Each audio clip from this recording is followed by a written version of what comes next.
जय माता दी। राधे राधे। जय श्री कृष्णा। प्रिय भक्तों, आप सभी भक्तों का आपके अपने YouTube चैनल अंश भक्ति पर हार्दिक स्वागत है। आज 24 मार्च दिन सोमवार चैत्र मास कृष्ण पक्ष की 10वीं तिथि है। यह तिथि 25 मार्च की सुबह 5:05 तक रहेगी। उसके बाद एकादशी तिथि अर्थात 11 लग जाएगी। यदि आज आप कोई शुभ कार्य करना चाहते हैं तो राहुकाल का समय जरूर नोट कर ले। इस समय कोई भी शुभ कार्य ना करें। आज राहुकाल सुबह 7:52 से 9:24 तक रहेगा। आप सभी की मंगल कामना के साथ चलिए आज के इस वीडियो की शुरुआत करते हैं। एक समय की बात है, एक ब्राह्मण अपने परिवार के साथ रहता था। वह भोलेनाथ का परम भक्त था। सारा दिन भोलेनाथ की पूजा आराधना करता रहता था, परंतु ब्राह्मणी इस बात से संतुष्ट नहीं थी। वह ब्राह्मण को कमाने के लिए कहती, जिस बात से अक्सर उनके घर में झगड़ा होता रहता। ब्राह्मणी ब्राह्मण को कमाने को कहती, पर वह सुनता ही नहीं था। बस ओम नमः शिवाय कहता रहता था। एक दिन ब्राह्मणी की रोज रोज की किचकिच से तंग आकर ब्राह्मण ने बाहर जाने का फैसला किया। अगले दिन सुबह सुबह ब्राह्मण एक पोटली में अपने कपड़े और भोजन के लिए 2 उबले आलू और नमक रखकर वह काम की तलाश में निकल पड़ा। चलते चलते दोपहर हो गए। पास ही में एक तालाब था। उसने वहां स्नान किया और पीपल के पेड़ के नीचे जाकर सो गया। संयोग से वहां से उस वक्त भोलेनाथ और माता पार्वती गुजर रहे थे। तब माता पार्वती ने भोलेनाथ से कहा, हे प्रभु, आप इस ब्राह्मण का दुख दूर कीजिए। तब भोलेनाथ ने ब्राह्मण की पोटली में रखे 2 आलूओं को 2 लड्डुओं में बदल दिया और पार्वती जी से बोले, चलो देवी, ब्राह्मण का काम हो गया। ब्राह्मण जब नींद से उठा तो उसने भोजन करने के लिए अपनी पोटली खोली। पोटली में 2 लड्डू देखकर ब्राह्मण बोला, ब्राह्मणी ने ये काम तो बहुत अच्छा कर दिया। ब्राह्मण ने लड्डू खाया और बोला, बड़ा स्वादिष्ट लड्डू है, मैंने पहले ऐसा लड्डू कभी नहीं खाया। जैसे ही उसने दोनों लड्डू खा लिए तो उसने देखा पोटली में तो 2 लड्डू और रखे हैं। उसने दोनों लड्डुओं को फिर से खा लिया और देखा कि पोटली में 2 लड्डू फिर से रखे हैं। ऐसा कहकर उसने पेट भर लड्डू खा लिए और अपने घर की ओर चल पड़ा। घर पहुंचकर ब्राह्मण ने ब्राह्मणी को पोटली की सारी बात बताई और बोला, देखा भोलेनाथ की कैसी कृपा हुई है। ब्राह्मणी और बच्चों ने भी पेट भरकर लड्डू खाए। अब उन्होंने लड्डू की दुकान खोल ली। अब लोग लड्डू खरीदने आने लगे और एक दिन पोटली का राज ब्राह्मण के पड़ोसी को पता चल गया। उसने राजा से जाकर चुगली कर दी कि राजा जी, ऐसी पोटली राजा के घर शोभा देती है। राजा ने सैनिकों को हुक्म दिया कि वह पोटली ब्राह्मण से लेकर राजमहल में ले आए। राजा की आज्ञा थी तो ब्राह्मण ने पोटली दे दी। पोटली के जाते ही ब्राह्मण के फिर वही हाल हो गए। ब्राह्मणी बोली, आप फिर से उसी स्थान पर जाइए और भोलेनाथ की आराधना करें। ब्राह्मण ने ऐसा ही किया। ब्राह्मण अगले दिन फिर अपने वस्त्र और भोजन की पोटली लेकर निकल पड़ा। उस स्थान पर पहुंचकर स्नान किया और पोटली पास रखकर भोलेनाथ को याद करता सो गया। फिर संयोगवश माता पार्वती और भोलेनाथ वहां से गुजरे। तब माता पार्वती बोली, प्रभु, ये तो वही ब्राह्मण है ना जिसकी 2 वर्ष पूर्व आपने मदद की थी, लेकिन इसकी दशा में तो कोई भी सुधार नहीं आया। प्रभु, इसका उद्धार करो। इस बार भोलेनाथ ने ब्राह्मण की पोटली में 2 ईंटें रख दी। जब ब्राह्मण नींद से जागा तो उसने अपनी पोटली खोल कर देखी। तब पोटली में से एक ईंट उछली और उसके माथे पर लगी। वो बोला, प्रभु, ये क्या है? वो ईंटें लेकर अपने घर पहुंचा। ब्राह्मण को देखते ही ब्राह्मणी बोली, ये सिर पर चोट कैसे लगी? ब्राह्मण ने सारी बात ब्राह्मणी को बता दी। ब्राह्मणी निराश हो गई। उन दोनों ने बचते हुए पोटली का मुंह खोला तो उसमें से एक के बाद एक ईंटें उछलती गई। ब्राह्मणी को सारी बात समझ में आ गई। वो ब्राह्मण से बोली, राजा को संदेश भिजवाइए कि या तो हमारे लड्डू की पोटली वापस करे या हमसे युद्ध करे। राजा के पास ब्राह्मण का संदेश पहुंचा। राजा को संदेश अटपटा लगा। उसने ब्राह्मण को डराने के लिए सैनिक भेज दिए, लेकिन सैनिकों को देखकर ब्राह्मण ने पोटली खोल दी। पोटली से ईंटें उछल उछल कर सैनिकों को मारने लगी। जब राजा को ये बात पता चली तो राजा लड्डू की पोटली लेकर ब्राह्मण के पास पहुंच गया और पूछने लगा, ये क्या माजरा है? तब ब्राह्मण बोला, ये तो भोलेनाथ का आशीर्वाद है। तब राजा ने ब्राह्मण को लड्डू वाली पोटली और खूब सोना चांदी दी। इस प्रकार ब्राह्मण सुखपूर्वक रहने लगा। बोलो देवों के देव महादेव की जय। प्रिय भक्तों, आगे के इस वीडियो में हम चैत्र मास महात्म्य के कथा अध्याय 10 का श्रवण करेंगे। बोलिए जय माता दी। ऋषिगण बोले, हे सूत जी, आपने हमें पहले ही बतला दिया है कि असीम तेज वाले व्यास जी ने कल्याणकारी समस्त पुराणों की रचना करके उन्हें सुखदेव जी को पढ़ाया। व्यास जी ने घोर तप करके सुखदेव जी को किस प्रकार पुत्र रूप में प्राप्त किया। व्यास जी के मुख से आपने जो कुछ सुना है वह सब हमसे विस्तार पूर्वक कहिए। सूत जी बोले, सत्यवती पुत्र व्यास जी ने जिस प्रकार योगी जनों में श्रेष्ठ साक्षात मुनि स्वरूप सुखदेव जी उत्पन्न हुए, उत्पत्ति के उस इतिहास को मैं आप लोगों को बता रहा हूँ। सत्यवती के पुत्र महर्षि व्यास पुत्र प्राप्ति के लिए दृढ़ संकल्प कर अत्यंत मनोहर सुमेरु पर्वत के शिखर पर कठोर तपस्या करने लगे। नारद जी से सुने गए एकाक्षर वाग बीज मंत्र का जप करते हुए तपोनिधि व्यास जी पुत्र प्राप्ति की कामना से परात्परा महामाया में अपना ध्यान केंद्रित किए हुए मन ही मन सोच रहे थे कि अग्नि, भूमि, वायु एवं आकाश इनकी शक्ति से संपन्न पुत्र की मुझे प्राप्ति हो। इस प्रकार प्रभुता संपन्न वे व्यास जी निराहार रहते हुए 100 वर्षों तक शंकर एवं सदाशिवा भगवती की आराधना में लीन रहे। अनेक शह विचार करते हुए महर्षि व्यास इस निष्कर्ष पर पहुंचे कि शक्ति ही सर्वत्र पूजनीय है। निर्बल प्राणी लोक में निंदा का पात्र होता है और शक्तिशाली की पूजा की जाती है। जहाँ पर्वत शिखर पर कर्णिकार पुष्प के अद्भुत वन में देवता एवं महातपस्वी मुनिवृंद विहार करते हैं, जहाँ सूर्य, वसु, रुद्र, पवन, अश्विनी कुमार, द्वय एवं ब्रह्मवेत्ताओं में श्रेष्ठ अन्य मुनिजन निवास करते हैं। मधुर संगीत की ध्वनि से मुखरित उसी सुमेरु पर्वत की चोटी पर सत्यवती नंदन धर्मात्मा व्यास जी ने तपस्या की। उनके इस तप चरण के प्रभाव से समग्र चराचर जगत व्याप्त हो गया और महामेधा संपन्न पराशर पुत्र व्यास जी की जटा अग्निवर्ण हो गई।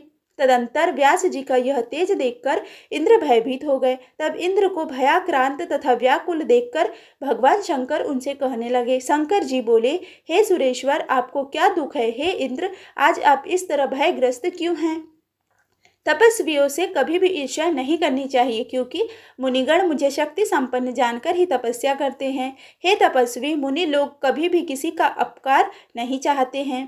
शंकर जी के ऐसा कहने पर इंद्र उनसे बोले, व्यास जी ऐसा तप किस लिए कर रहे हैं? उनकी क्या मनोकामना है? शिव जी बोले, व्यास जी पुत्र प्राप्ति की कामना से यह कठोर तप कर रहे हैं। इन्हें तपस्या करते हुए पूरे 100 वर्ष हो चुके हैं, अतः मैं इन्हें कल्याणकारी पुत्र प्रदान करूंगा। सूत जी बोले, दया भाव से युक्त प्रसन्न मुख वाले जगत गुरु भगवान शंकर इंद्र से ऐसा कहकर मुनि व्यास जी के पास जाकर बोले, हे वाशवी पुत्र, उठो, तुम्हें कल्याणकारी पुत्र अवश्य प्राप्त होगा। हे निष्पाप, तुम्हारा वह पुत्र सभी प्रकार के तेजों से संपन्न, ज्ञानवान, यशस्वी और सभी लोगों का सदा अतिशय प्रिय, समस्त सात्विक गुणों से संपन्न तथा सत्य रूपी पराक्रम से युक्त होगा। सूत जी बोले, तब शूलपाणी शंकर जी का मधुर वचन सुनकर उन्हें प्रणाम कर द्वैपायन व्यास जी ने अपने आश्रम के लिए प्रस्थान किया। वहां पहुंचकर कई 1 वर्षों तक घोर तप करने के कारण अतिशय श्रांत महर्षि व्यास अरणि में समाहित अग्नि को प्रकट करने की कामना से अरणि मंथन करने लगे। मंथन कर रखे व्यास जी के मन में उस समय महान चिंता हो रही थी। मंथन तथा अरणि के पारस्परिक संयोग प्रकटित अग्नि को देखकर व्यास जी के मन में अचानक पुत्र उत्पत्ति का विचार आया कि अरणि मंथन जनित अग्नि की भांति मुझे पुत्र कैसे उत्पन्न होगा, क्योंकि पुत्र प्रदान करने वाली अरणि रूपी वह रूपवती उत्तम कुल में उत्पन्न तथा पतिव्रता युवती स्त्री मेरे पास है। नहीं, साथ ही पैरों की श्रृंखला के समान स्त्री को मैं कैसे अंगीकार करूं? पुत्र उत्पन्न करने में कुशल और पातिव्रत धर्म में सदा तत्पर रहने वाली पत्नी मुझे कैसे मिले? पतिपरायणता निपुण रूपवती कैसी भी स्त्री हो, वह सदा बंधन की कारण ही बनी रहती है। स्त्री सदा अपनी इच्छा के अनुसार सुख प्राप्त करना चाहती है। शंकर जी भी नित्य स्त्री के मोह पाश में फंसे हुए रहते हैं, अतः मैं अत्यंत विषम गृहस्थ आश्रम धर्म को किस प्रकार अंगीकार करूं? व्यास जी ऐसा विचार कर ही रहे थे कि आकाश के समीप में ही स्थित घृताची नामक अप्सरा उन्हें दृष्टिगोचर हुई। चंचल कटाक्षों वाली उस श्रेष्ठ अप्सरा को पास में ही स्थित देखकर कठोर नियम संयम धारण करने वाले व्यास जी शीघ्र ही काम बाण से आहत अंगों वाले हो गए और सोचने लगे कि अब इस विषम संकट के समय में क्या करूं? धर्म के समक्ष इस दुर्जय काम वासना के वशीभूत होकर यदि मैं छलने के लिए यहाँ उपस्थित हुई इस अप्सरा को स्वीकार करता हूँ, तब ऐसी स्थिति में महात्मा तथा तपस्वीगण मुझ काम शक्ति से विहल का यह उपहास करेंगे कि 100 वर्षों तक कठिन तपस्या करने के पश्चात भी एक अप्सरा को देखकर महातपस्वी व्यास इतने विवश कैसे हो गए? और फिर यदि इसमें अतुलनीय सुख हो तो ऐसी निंदा भी होती रहे, अर्थात उसकी उपेक्षा भी की जा सकती है। गृहस्थ आश्रम पुत्र प्राप्ति की कामना पूर्ण करने वाला, स्वर्ग की प्राप्ति कराने वाला तथा ज्ञानियों को मोक्ष देने वाला कहा गया है, किंतु वैसा सुख इस देव कन्या से नहीं प्राप्त होगा। पूर्व काल में मैंने नारद जी से एक कथा सुनी थी, जिसमें राजा पुरुरवा उर्वशी के वशीभूत होकर अत्यंत संकट में पड़ गए थे। सूत जी बोले, उस सुंदरी असितापांगी घृताची को देखकर व्यास जी बड़े असमंजस में पड़े और सोचने लगे कि यह देवकन्या अप्सरा मेरे योग्य नहीं है, अतः मैं क्या करूं। वह अप्सरा भी व्यास जी को चिंतित होता देखकर भयभीत हो गई कि कहीं ये मुझे श्राप न दे दे। तत्पश्चात भय से व्याकुल वह अप्सरा एक शुकी का रूप धारण करके उड़ गई। व्यास जी उसे पक्षी के रूप में देखकर आश्चर्य में पड़ गए। उसे देखने मात्र से व्यास जी के शरीर में काम का संचार हो गया और प्रत्यंग में काम का प्रवेश हो जाने के कारण उनका मन अत्यंत विस्मय में पड़ गया। बड़ी धीरता के साथ मन को रोकने की चेष्टा करते हुए भी उस चंचल मन को वे व्यास मुनि वश में करने में समर्थ नहीं हुए। इस प्रकार घृताची द्वारा मोहित तेजस्वी व्यास जी का मन अनेक यत्न करने पर भी भावी संयोग के कारण उनके वश में न हो सका। इसी बीच अग्नि निकालने के कारण मंथन करते समय एकाएक उनका तेज उस अरणी पर गिर गया, किंतु उनके गिरने पर ध्यान न देकर वे अरणी मंथन करते रहे। उस अरणी से उन्हीं के सदृश मनोहर स्वरूप वाले शुक उत्पन्न हो गए। अरणी से उत्पन्न वह बालक विस्मय पैदा करते हुए उसी प्रकार सुशोभित हो रहा था जिस प्रकार हवन करते समय घृताहुति पड़ने से प्रकट अग्नि दीप्तिमान हो उठती है। उस पुत्र को देखकर यह क्या, ऐसा सोचकर व्यास जी अत्यंत विस्मय में पड़ गए और विचार करने लगे कि यह शिव के वरदान से ही तो उत्पन्न नहीं हुआ है। इसी प्रकार अरणी गर्भ से उत्पन्न वह तेजस्वी पुत्र सुख अपने तेज से दूसरे अग्नि के तुल्य दीप्तिमान प्रतीत हो रहा था। व्यास जी ने दिव्य देहधारी द्वितीय ग्रहपत्य अग्नि के समान तेजस्वी पुत्र को बड़ी प्रसन्नता से देखा और पर्वत से नीचे उतरकर गंगा जल से उसको नहलाया। हे तपस्वियों, उस समय आकाश से उस सुख के ऊपर पुष्पों की वर्षा होने लगी।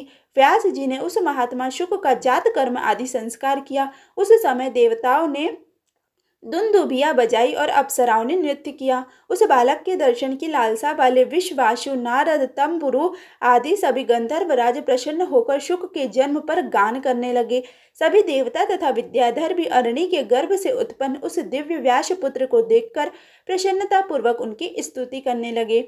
हे द्विजो उत्तम, उसी समय शुकदेव जी के लिए आकाश से दिव्य दंड कमंडल और शुभ कृष्ण मृग चर्म पृथ्वी पर आ गिरे। उत्पन्न होते ही वह अति तेजस्वी शिशु शीघ्रता पूर्वक बड़ा हो गया। तब वैदिक विधान के मर्मज्ञ व्यास जी ने उसका उपनयन संस्कार भी कर दिया। उत्पन्न होते ही रहस्यों तथा संग्रहों सहित सभी वेदों उन महात्माओं के समक्ष वैसे ही उपस्थित हो गए जैसे उनके पिता व्यास जी में वे विद्यमान थे। अरणी मंथन के समय मुनि श्रेष्ठ व्यास जी ने मृताची अप्सरा को शुकी के रूप में देखा था, इसलिए उन्होंने इस बालक का नाम शुक रख दिया। व्यास सुत सुखदेव जी ने बृहस्पति को अपना आचार्य मानकर विधिवत ब्रह्मचर्य व्रत धारण किया। गुरुकुल में निवास कर रहस्यों तथा संग्रह सहित सभी वेदों तथा धर्म शास्त्रों का अध्ययन करके तदंतर गुरु को दक्षिणा देकर वे सुखदेव मुनि अपने पिता व्यास जी के पास आ गए। सुखदेव जी को आया देखकर व्यास जी ने शीघ्रता के साथ प्रसन्नता पूर्वक उठकर बारंबार उनका आलिंगन किया और उनका सिर रख था। परम पवित्र व्यास जी ने सुखदेव जी के कुशल क्षेम तथा अध्ययन के विषय में पूछा तथा उन्हें आश्वस्त करके अपने पावन आश्रम में रख दिया। तत्पश्चात व्यास जी सुखदेव जी के विवाह के विषय में सोचने लगे। एक दिन परम तेजस्वी व्यास जी ने सुखदेव जी से किसी सुंदर मुनि कन्या की चर्चा की। उन्होंने अपने पुत्र सुखदेव जी से कहा, हे पवित्र आत्मन, तुमने वेद तथा सभी धर्म शास्त्रों का अध्ययन कर लिया है, अतः हे महामते, अब तुम विवाह कर लो और गृहस्थ आश्रम में रहकर देवताओं और पितरों का यजन करो। और हे पुत्र, तुम सुंदर स्त्री को स्वीकार कर मुझे भी ऋण से मुक्त कर दो।